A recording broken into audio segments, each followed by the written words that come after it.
Do you remember this? I could have driven around Europe, you see, in disguise. Looks more like a kangaroo.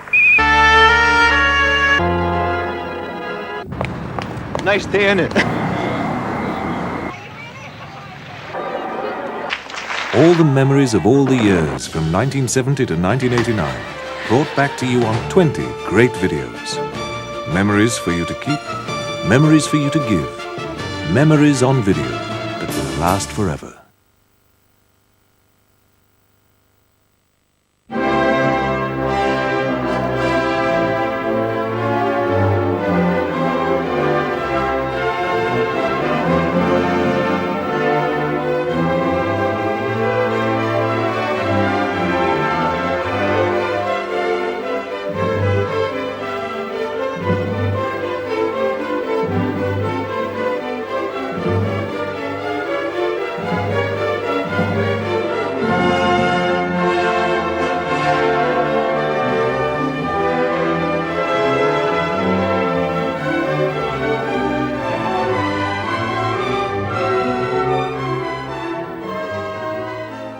"1990 was a year which was hallmarked by many striking images. Astonishing changes transformed international relations. New leaders took the stage, and hopes of a new world order were put to their first test. In some cases, freedom came unexpectedly. Natural disasters contrasted with technical breakthroughs. Famous faces in entertainment were caught in unusual situations. It was a year of contrasting memories which have been preserved here in this series for all time. 1990 was a year of historic importance. World events unfolded at a speed which astonished politicians. In Berlin, crowds celebrated the new year on the wall which had divided them, and runners raced through the Brandenburg Gate.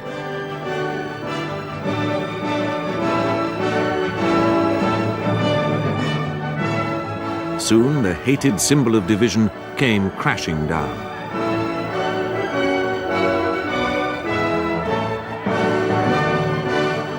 The two Germanies became one in October, and West Germany's Chancellor Helmut Kohl joined in the celebrations.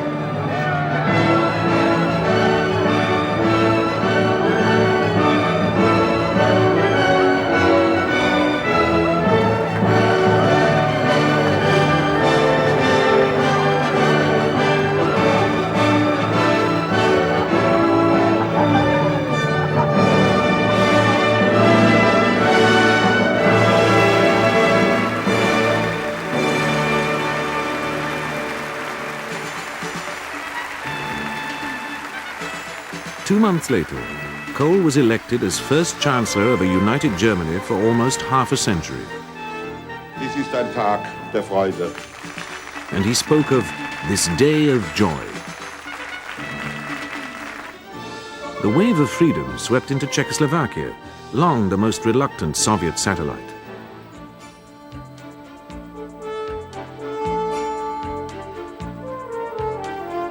Václav Havel, the playwright who had been imprisoned for his outspokenness, was elected leader. He promised freedom and reforms.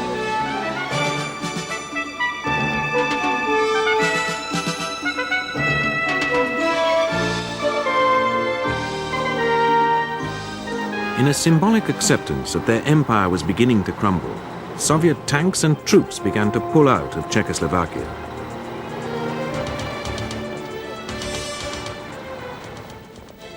But not everywhere did freedom come peacefully.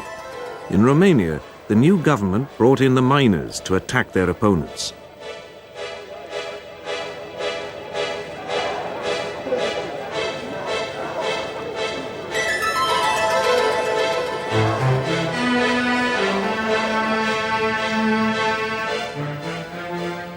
The army stood by and did not intervene.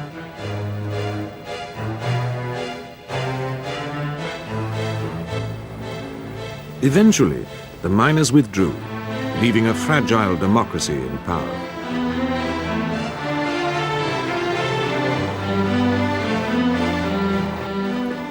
Soviet power came under threat closer to home. in the republics. Lithuania voted for independence. President Gorbachev visited the country to try to turn back the tide.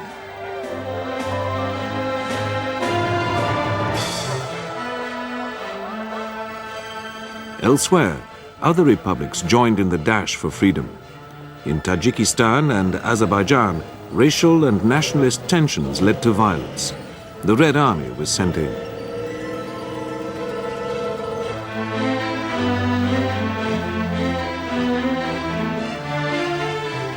When Lithuanian demands for independence continued, troops moved in here too.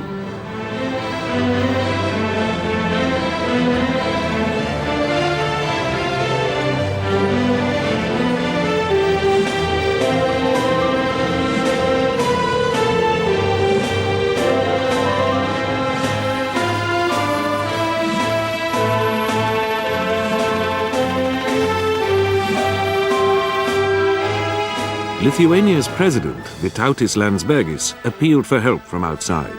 But in the end, Soviet power crumbled from within.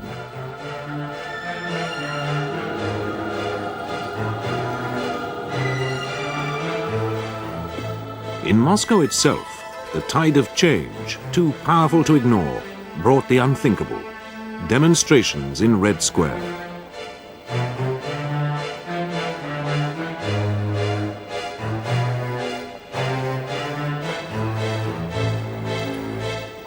Opposition to central power began to gather around Boris Yeltsin, the charismatic former minister who wanted to reshape the Soviet Union and give independence to the republics.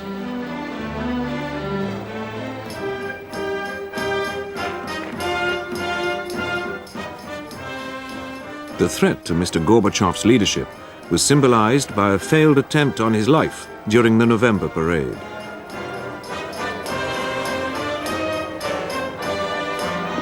Despite attempts to compromise, it was becoming apparent that the Soviet economy and the prestige of its government were collapsing. When Gorbachev went to Washington in May for a meeting with US President Bush, there was still the facade of a superpower summit.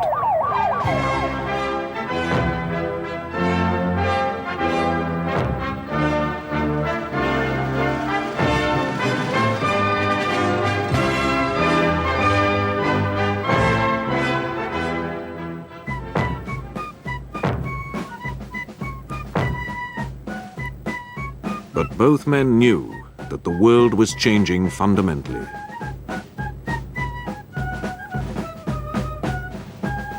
New opportunities for peace were opening up.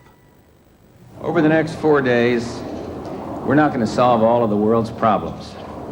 We won't resolve all of the outstanding issues that divide us, but we can and will take significant steps toward a new relationship. Any hopes of a new world order were swiftly put to the test in Kuwait, where a sudden invasion by Iraqi troops dashed hopes of widespread peace and threatened the West's oil supplies.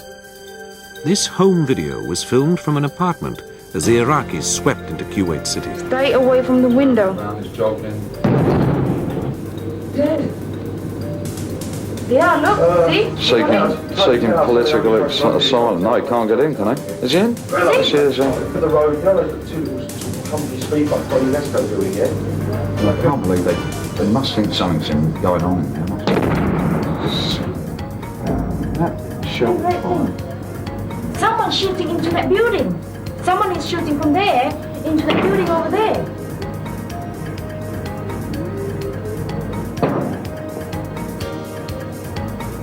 No, because his son... Oh, that block, does it? Yeah, full scale. Iraqi troops swiftly overran the country, and the emir and his government fled to Saudi Arabia.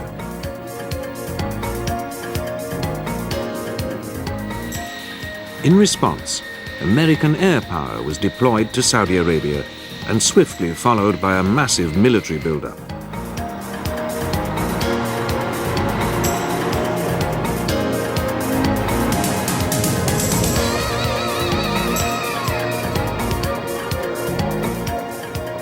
President Bush was resolute. Saddam Hussein, the Iraqi leader, must get out of Kuwait. America does not seek conflict, nor do we seek to chart the destiny of other nations. But America will stand by her friends. The mission of our troops is wholly defensive. Hopefully, they will not be needed long. They will not initiate hostilities, but they will defend themselves, the Kingdom of Saudi Arabia, and other friends in the Persian Gulf.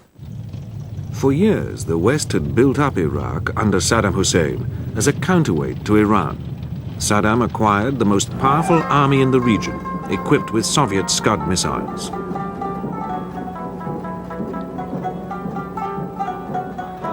Saddam saw himself as the leader of the Arab world. Too late, the West began to realize the monster it created. A British journalist, Fazad Bazoft, was executed, accused of working with a nurse, Daphne Parish, to spy on Iraq's military secrets. Write reports about this information which I got from people, and they used to contact me. I took pictures in a secret way because my major task was to collect information regarding the military establishment as I was asked by the Israelis. This was followed by a bizarre scandal, the Supergun affair, in which British companies were accused of making for Iraq an enormous gun barrel, disguised as oil pipes. It became apparent that Saddam was intent on acquiring devastating weapons, including chemical and nuclear warheads.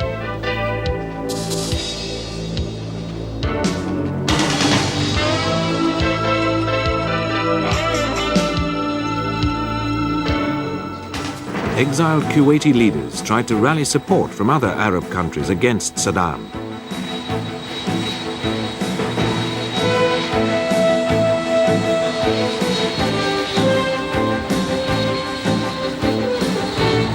An extraordinary coalition was formed, made up of Arab states who disagreed over almost everything else except the defeat of Saddam.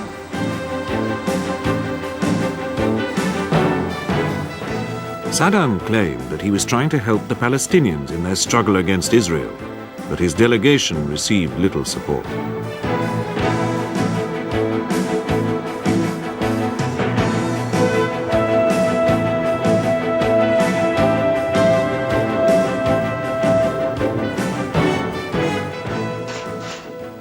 In Iraq, Saddam took Western hostages. He held them at key sites and used television to blackmail world opinion. What? You're British? British. All of you? Yes, this is a British family. Yes. Stuart عنده حليب. Does Stuart get his milk? Yes, he does. Stuart, الحليب مؤمن لك. Are you getting your milk, Stuart? With cornflakes. And with cornflakes too. Oh, that's good. أيضا. هنا وفي الأماكن الأخرى هو لإبعاد شبح الحرب. Your presence here and in other places is meant to prevent the scourge of war. يعني هو يكون سعيد إنه يسجل في تاريخه إنه هو كان بطل السلام. Stuart will, I'm sure, be happy to have as part of his life or his history, personal history, that he played a role in maintaining peace. America's Jesse Jackson and Britain's Edward Heath. The Soviet Union's Yevgeny Primakov and Germany's Willy Brandt were among the Western politicians who attempted to bargain with Saddam, but unofficially. Eventually, the hostages were released, after a publicity war that had been meant to divide Western opinion.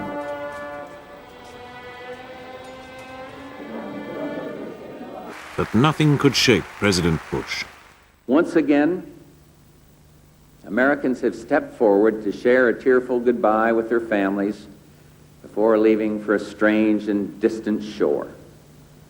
At this very moment, they serve together, Arabs, Europeans, Asians, and Africans, in defense of principle and the dream of a new world order.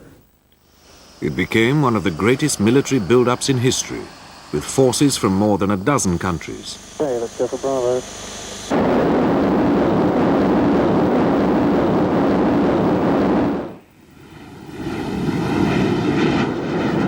We operate well to our side of the border, flying our combat air patrols. We're flying at about 400 miles an hour, so the ground... America provided the bulk of the troops, and overall US Commander Colin Powell came to review his men. This is a new era. It is a new world. The United States and the Soviet Union are cooperating. The UN is working again, but there are still bad people in the world. Mr. Hussein, Saddam Hussein, is a bad person, and he's got to understand that that kind of aggression can't be tolerated.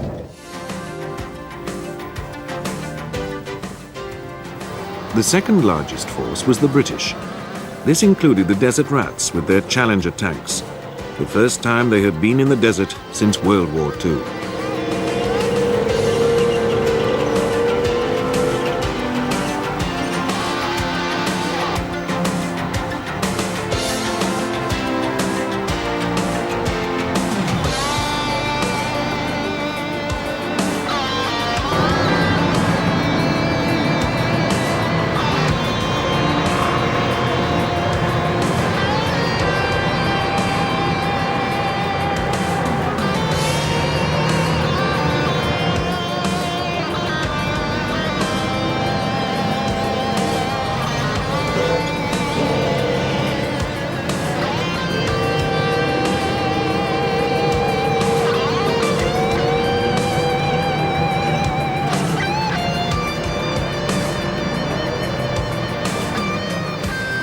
France sent a contingent, which included the Foreign Legion, a fast, mobile force which guarded the Allied flank.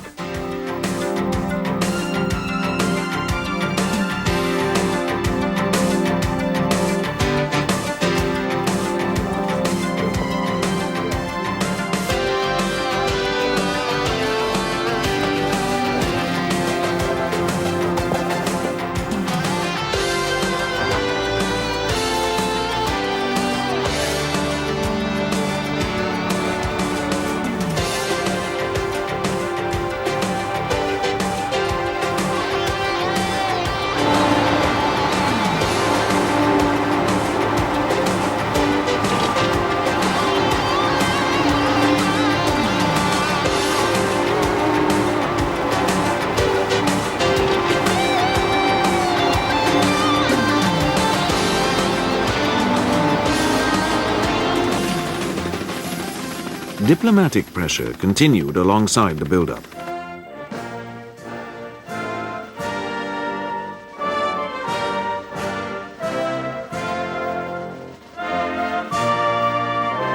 US Secretary of State James Baker came to visit the troops.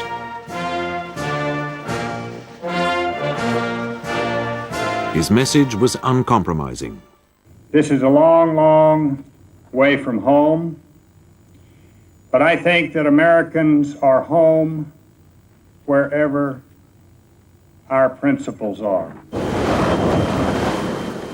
The preparations were not without their problems. Storms hit a US Marine landing exercise.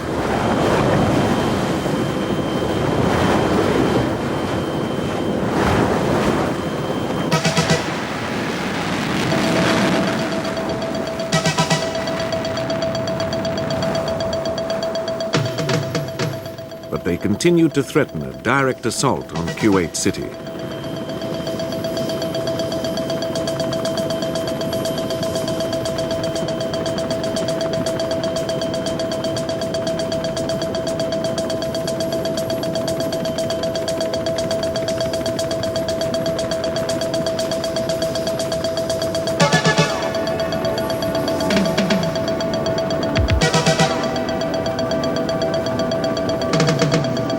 The RAF sent squadrons of Tornado fighter bombers. And Prince Charles came to see for himself the conditions and the problems of fighting a war in the desert.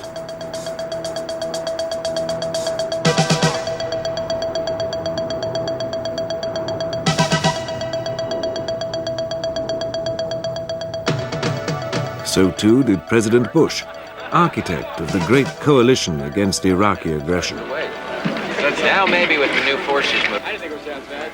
It's your fourth, No, second, yeah. But at home, the president faced defeat. Congress didn't like his economic policies and threw out his plans to deal with America's huge budget deficit. The ayes are 179, the nays are 254. The conference report is rejected. Across America, cuts were threatened in federal government services.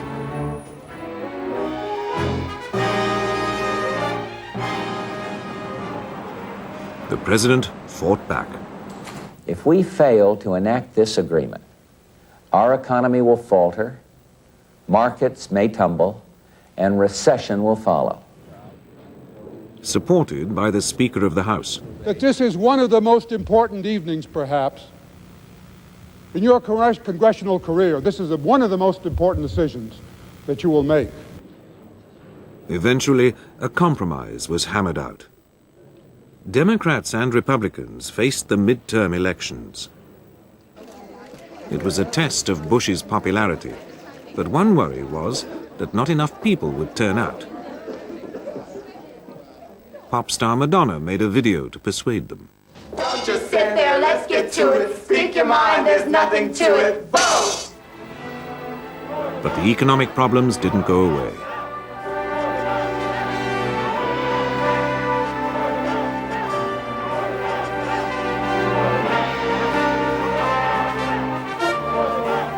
The biggest US car maker, General Motors, said the recession was even worrying them.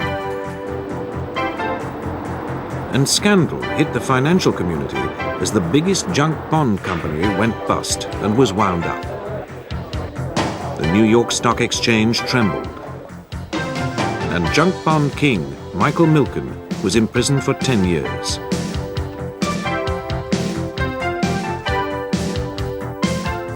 Arms dealer Adnan Khashoggi, reputedly one of the world's richest men, went on trial. His bail officer fitted an electronic tag to his ankle. His confidence in the jury was to be rewarded. I expect justice. Millionaire businessman Donald Trump had his troubles too.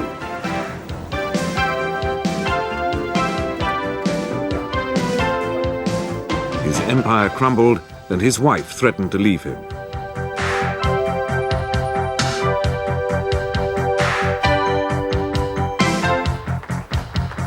Washington's mayor, Marion Barry, a campaigner against drugs, was arrested on drugs charges. The FBI had bugged his hotel. I didn't get anything. I didn't take His companion was then sold cocaine by an agent posing as a drugs dealer.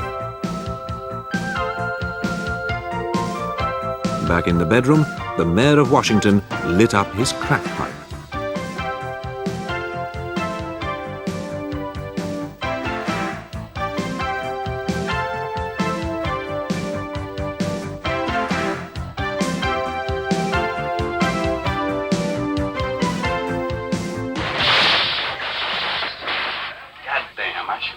Before we ask you any questions, you must understand your rights. Eventually, the mayor was put on probation. At his trial, Admiral John Poindexter produced a famous witness. Ronald Reagan, R-E-A-G-A-N.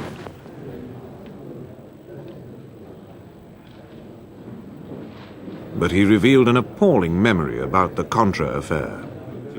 I can't recall, and I can't set down the dates meeting, but I can't recall. No, I don't recall that. In the end, Reagan's testimony failed to clear his former security advisor, but the ex-president did remember one thing very well. A great deal of the time, the vice president would be present. Britain had its share of scandals. The Guinness affair saw former chief executive Ernest Saunders found guilty.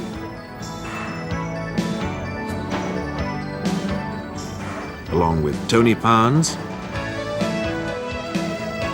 Sir Jack Lyons, and Gerald Ronson. Another star business of the 1980s collapsed as the boss of the Polly Peck empire, Azil Nadir, was arrested for fraud.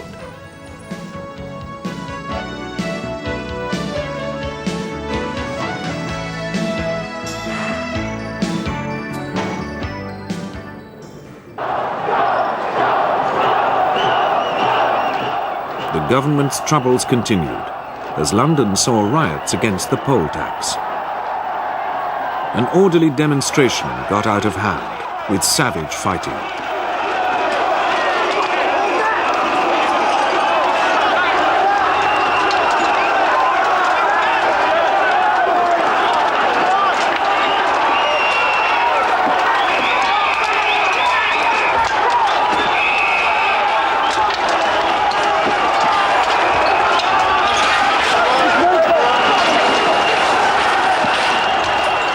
There were 300 arrests and dozens of injuries.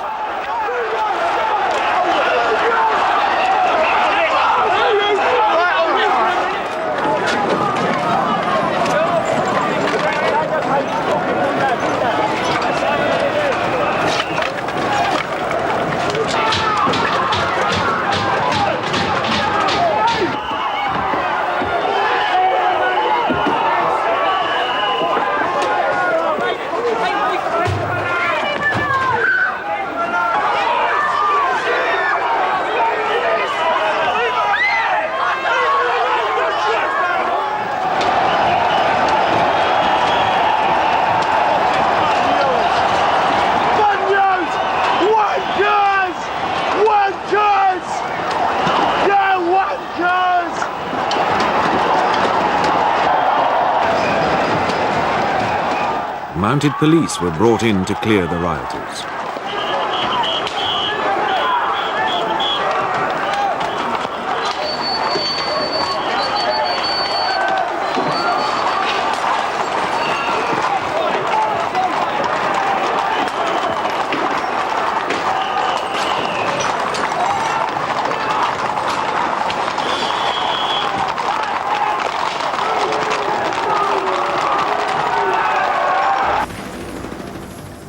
There was more violence at Strangeways Prison near Manchester. Long-term inmates camped out on the roof and occupied much of the prison in what became the longest prison siege in Britain. Helicopters helped the police to contain the situation.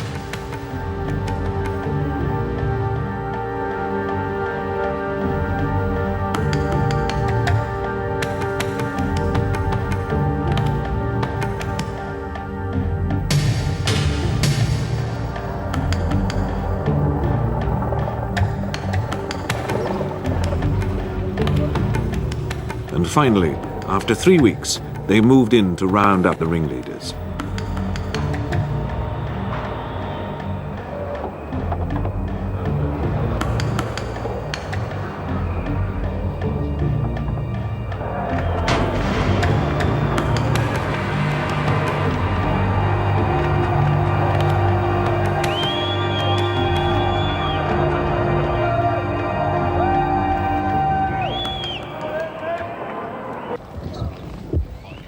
In a spate of shootings and bombings, the Irish Republican Army murdered a senior Conservative MP, Ian Gow.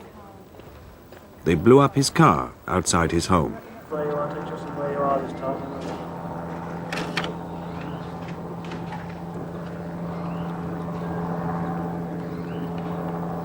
Mrs. Thatcher came to mourn the loss of a loyal friend.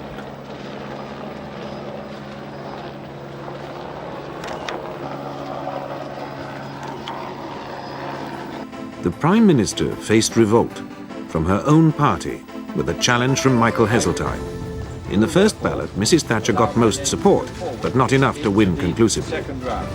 I'm profoundly grateful for all the support I've received. It's here. This is the microphone. I'm naturally very pleased that I got more than half the parliamentary party and disappointed that it's not quite enough to win on the first ballot. So I confirm it is my intention to let my name go forward for the second ballot. She changed her mind, and it was Chancellor of the Exchequer, John Major, who stood on the threshold of number 10.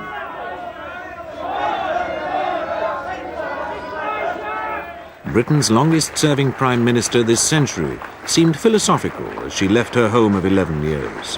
Ladies and gentlemen, we're leaving Downing Street for the last time after 11 and a half wonderful years, and we're very happy that we leave the United Kingdom in a very, very much better state than when we came here 11 and a half years ago.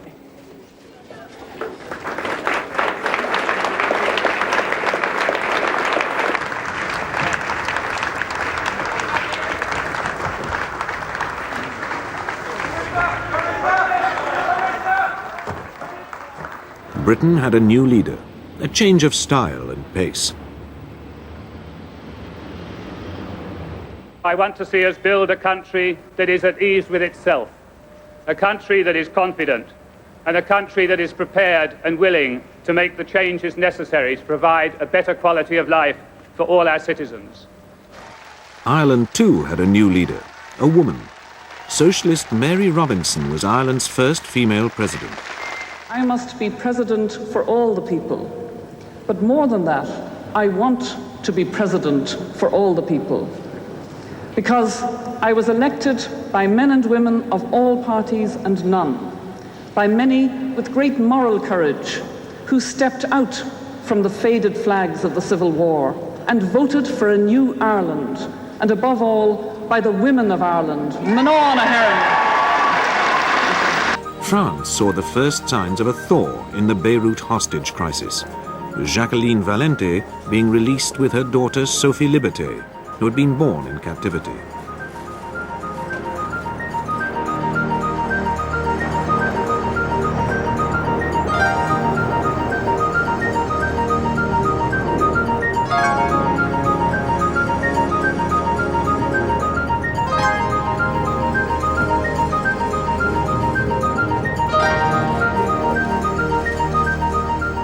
Then Robert Powell, the first American hostage, was set free.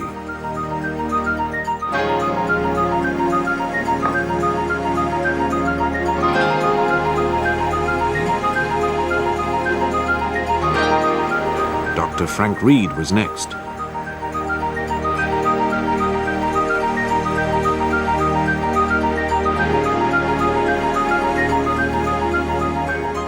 Then came Irishman Brian Keenan.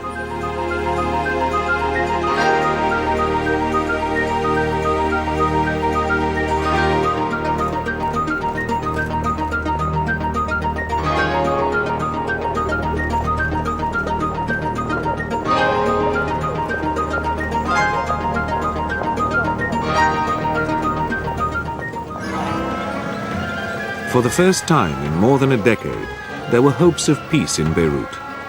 The warring militiamen were laying down their arms, and united Lebanese army forces were taking control.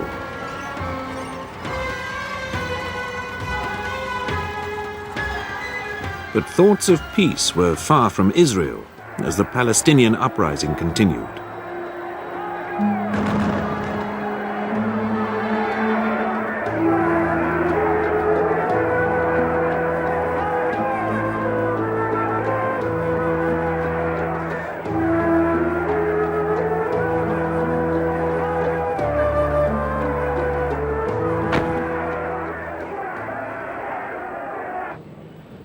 However, there were signs of progress in another troubled nation, South Africa. I am now in a position to announce that Mr. Nelson Mandela will be released at the Victor Verster prison on Sunday, the 11th of February, at about 3 p.m.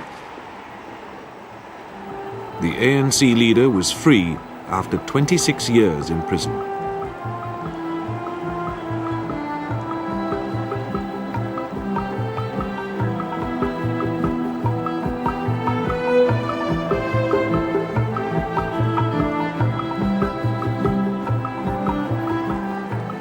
There was jubilation in the townships as Nelson Mandela addressed a mass rally.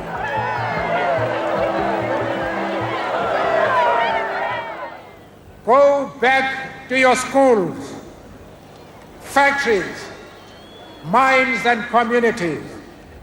We are going forward. The march towards freedom and justice is irreversible.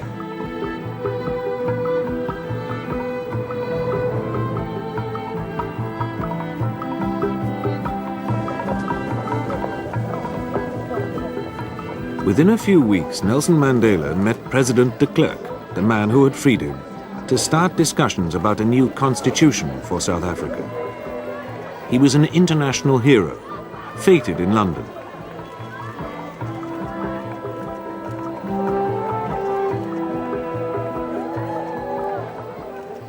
A triumphal tour of New York.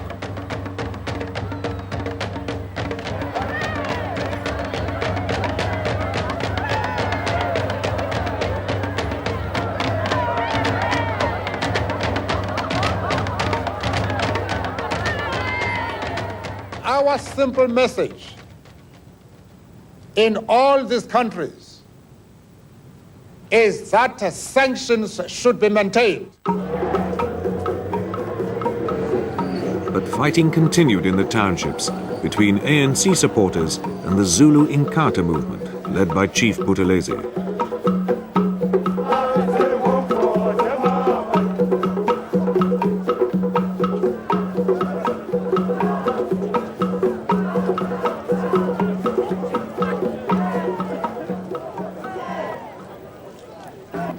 Soon, Nelson Mandela had to face the embarrassment of his wife Winnie appearing in court and being sent for trial for her part in the killing of a young black supporter.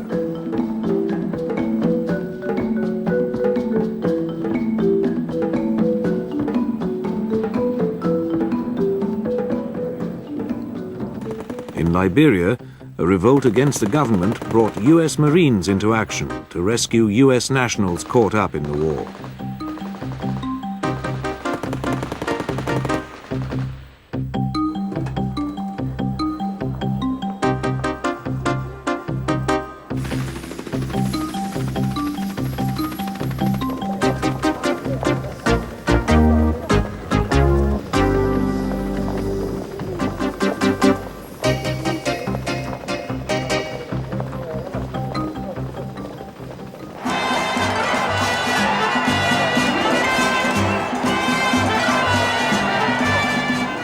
Panamanians celebrated as General Noriega finally surrendered to the American authorities.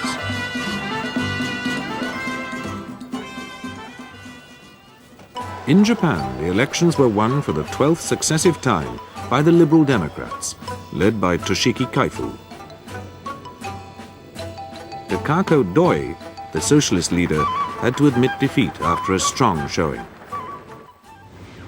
Japan had a new emperor too, with a traditional coronation that dated back hundreds of years.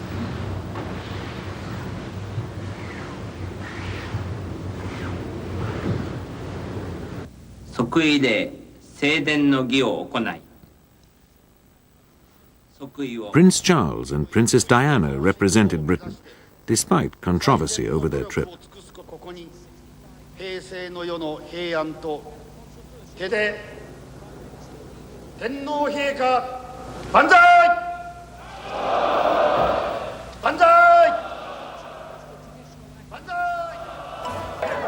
And there was controversy in Japan, as Emperor Akihito chose a Rolls-Royce for his triumphal motorcade.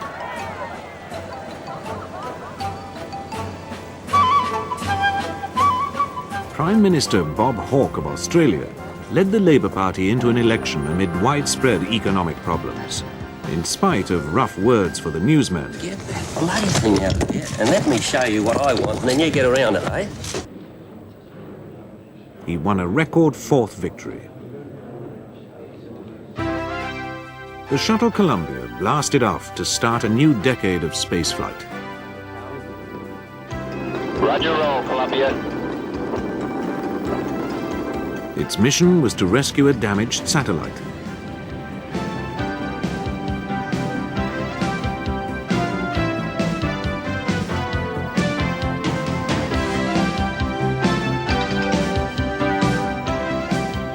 Volkswagen pointed towards the future by showing off a car which parked itself.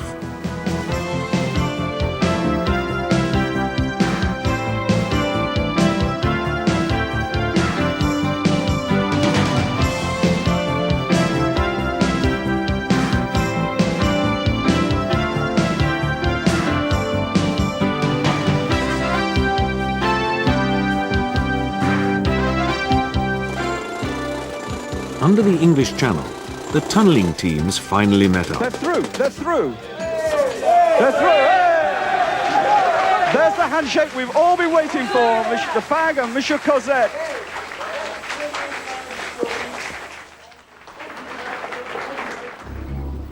Up above, Britain suffered appalling winds and storms, especially in the south.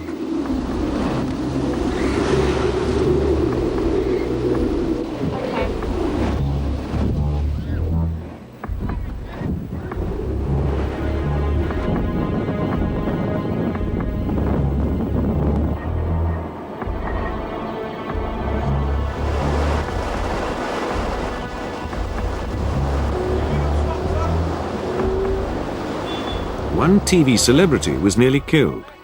Gordon Kay of a Lower Low was in his car when an advertising sign smashed through the window.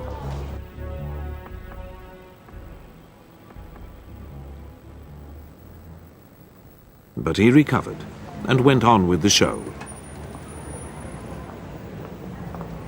And was even able to joke about the experience. I suppose you could say this little mark down here, down the centre of my forehead, that is where the sliver of wood stuck in.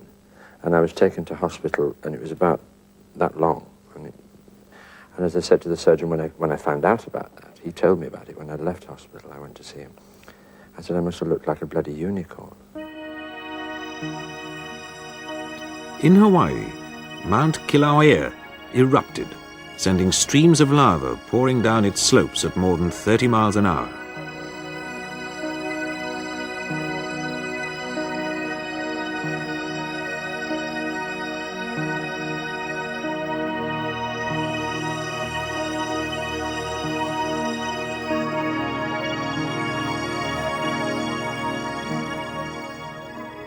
Thousands were left homeless.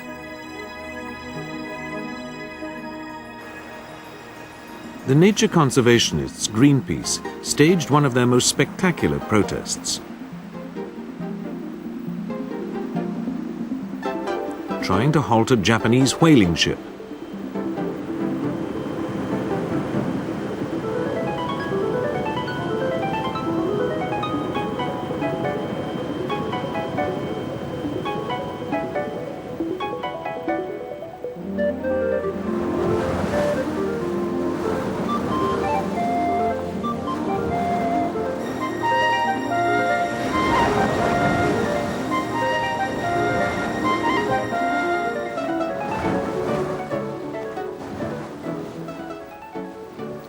One intrepid mariner set off across the Atlantic in a bottle.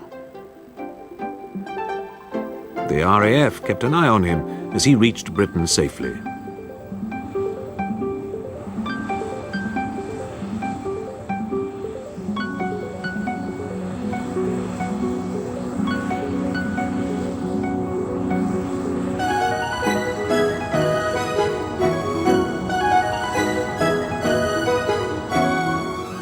For the first time in the Whitbread Round the World race, an all-woman crew on board the appropriately named Maiden.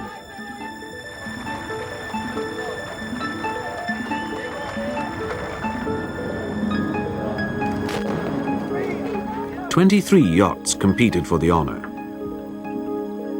Not everything went according to plan at the start.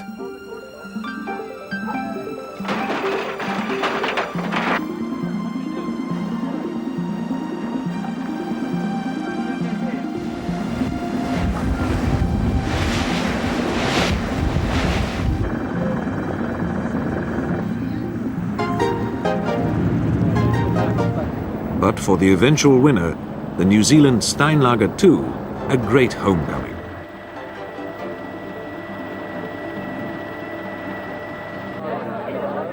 There was sporting controversy in South Africa, where protests greeted a group of English cricketers led by Mike Gatting, who defied the international ban on playing there.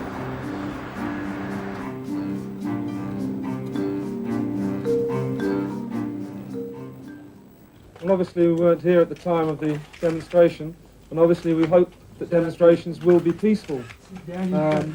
Obviously, we're unhappy that if it was a peaceful demonstration that it was disrupted, but I'm sure the SACU will take it up with the authorities who are concerned. For the viewers at home, a new device, a tiny camera inside the stumps.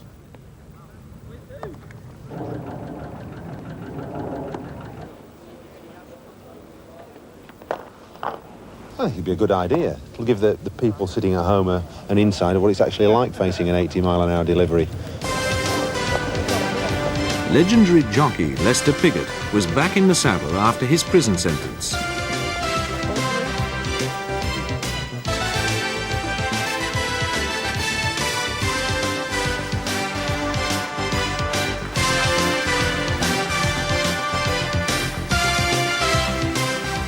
For boxer Frank Bruno, there was another sort of tension. I'm just happy today, very, very happy. Thank you. Thanks for coming along. Among the guests at his wedding was sports commentator Harry Carpenter.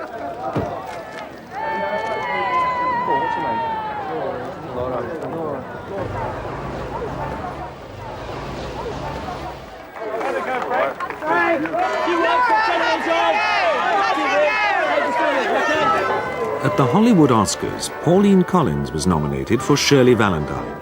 How did she rate her chances? Neil, but I'm here for a nice time. Tom Cruise was widely fancied as Best Actor. But in the end, it was Daniel Day-Lewis who won the award for his performance in My Left Foot.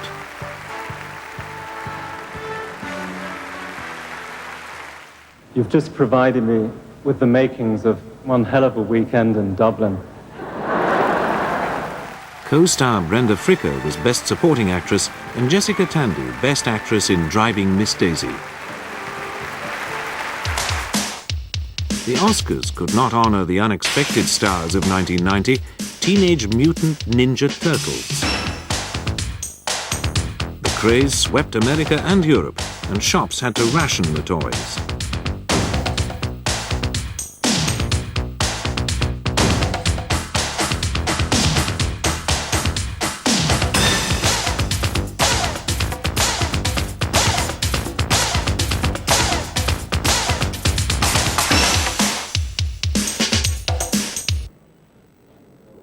For other stars, there was sadness, as Marlon Brando's son was accused of shooting his sister's boyfriend and refused bail. We must just be strong, and I think that the family, with love and supporting each other, we will prevail. A bizarre shooting in Boston. A man on his car phone told the police that his wife had been shot. My wife's been shot, I've been shot. Can you give me any indication?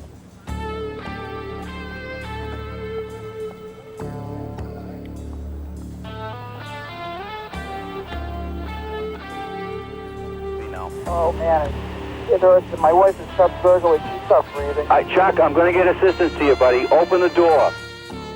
At first, the case seemed simple, as the police picked up a suspect and almost convicted him. Then the husband was found dead. He had killed his wife and then himself.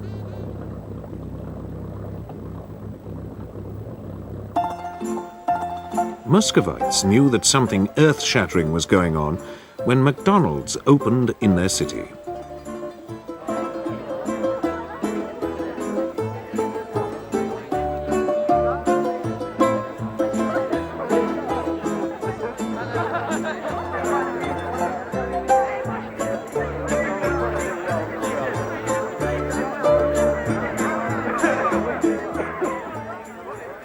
President Bush was not so keen on his food. I do not like broccoli, and I haven't liked it since I was a little kid, and my mother made me eat it, and I'm President of the United States, and I'm not going to eat any more broccoli. Now,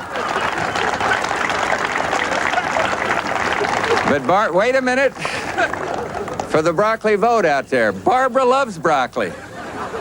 She's tried to make me eat it. She eats it all the time herself, so she can go out and meet the caravan of broccoli that's coming in from Washington. Outside, thank you.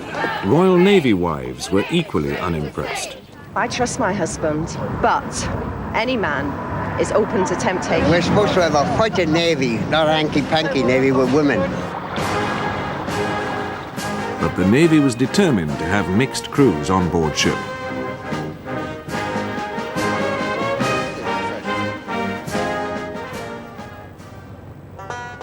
whenever. The fashion in America was for your jeans to have that lived-in look.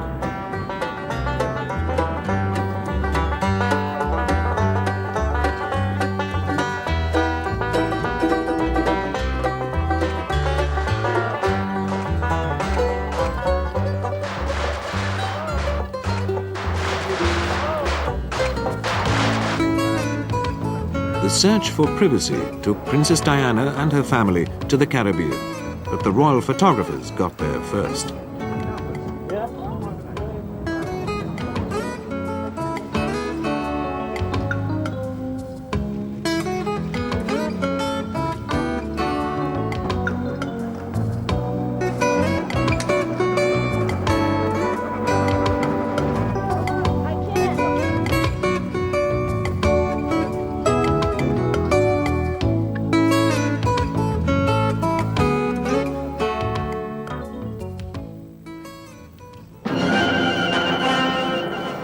And 50 years after the Battle of Britain, Spitfires and Hurricanes flew low over London in tribute. Their successors provided an escort.